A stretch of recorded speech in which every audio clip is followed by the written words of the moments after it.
Hi, I'm Tim. Welcome to our channel, and thanks for logging on. If you enjoy these videos, do me a favor and subscribe to our YouTube channel right here at Watchbox Reviews. I would really appreciate it, and I promise to update daily. If you love this watch, you can see it and make it yours on our website, thewatchbox.com. Today we're discussing a lovely little watch that is hugely underrated. 41.5 millimeters. This is the Omega Seamaster Aqua Terra 15,000 Gauss. 1.5 Tesla, if you will. Now, technically, it's more than 15,000 Gauss, and the dial says as much. So this is truly an amagnetic watch, stainless steel based on the technology launched in 2013. You can see this is the pre-2017 Aqua Terra case and dial. On my 16 centimeter circumference wrist, the 41 millimeter steel case is easy to wear. First, it's fairly slim and only 13 millimeters thick with a sloped bezel. You'll see this one easily slips underneath the cuff. Lug to lug, it's a very reasonable 48.3 millimeters, so I can recommend it for wrists as small as 14 centimeters in circumference. 20 millimeters is the spacing between the lugs, so you'll have a world of options in that fairly universal case size. Jumping into the strap itself, I was surprised by how lush this particular leather construction is. First, there's that wonderful honey brown, which is gorgeous, with an off-white stitch that I adore. There's a lot of material here, as it is thickly bolstered and squared off on its side. On the underside, you can see it's a calfskin strap, both sides, but a little bit more of a natural calfskin on the underside. Clasp, nicely executed. A well-known piece.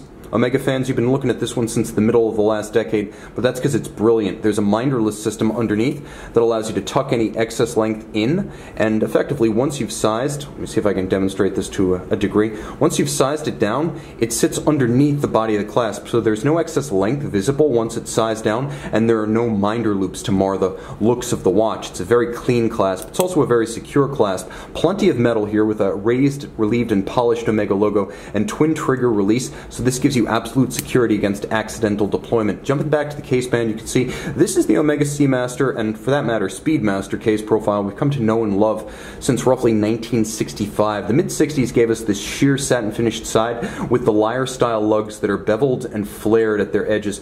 Pre-2017 Aqua Terra, what does that mean? Well, one thing it means is that you've got a 41.5 millimeter case with a little bit of a countersink of the crown into the flank of the case, so a bit more of a sheer guard on this older model. So at the limit, perhaps a bit more durable. Jumping into the dial, you can see that it features the old teak deck concept, which is 12 to 6 rather than 3 to 9. This is a vertical symmetrical set of little planks that are embossed in the dial, designed to evoke the deck of a yacht. Of course, this one is all bumblebee with the accents of magnetic field warnings in yellow and black, and all applique indices, diamond polished and hand applied, nicely executed Omega logo up at 12 o'clock. It's not a printed feature. Broad arrow, vintage inspired minute hand. Now I'm going to show you some of the features of this watch because it's better to show than to tell. There is hacking seconds, so stop seconds, but there's also a time zone feature, and you can see that I'm able to actually set the hour hand independently. The minutes continue moving along, the seconds continue to tick, and I can actually drive the date forward or backwards as I'm traveling across the international date line. So this is a great travel feature for world wanderers, such as those who might be involved in the construction of particle accelerators from, well, let's just say Chicago all the way over to CERN.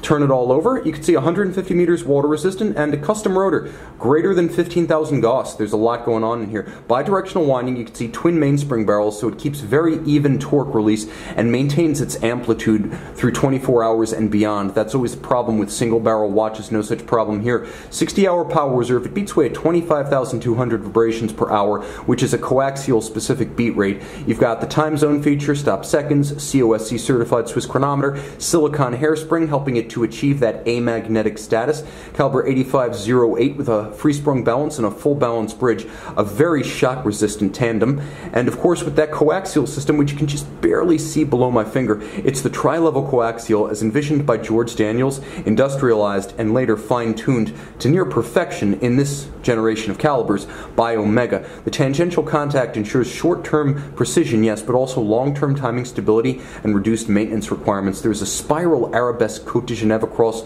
the bridges and the rotor, as well as blackened screws, which are absolutely gorgeous, and an engine turning on the base plate below. A handsome looking watch, front and back. The yellow is subtle, it's an accent. It's something you only notice as you get closer to the watch, but it's handsome and lively, and after all, it speaks the truth. Greater than 15,000 Gauss. See this amagnetic Omega Seamaster and make it yours on the Watchbox. Aqua Terra Amagnetic. Note the loomed seconds hand. I always love when I see that on a loomed watch. Why just hours and minutes? Loom the whole thing, full function day or night.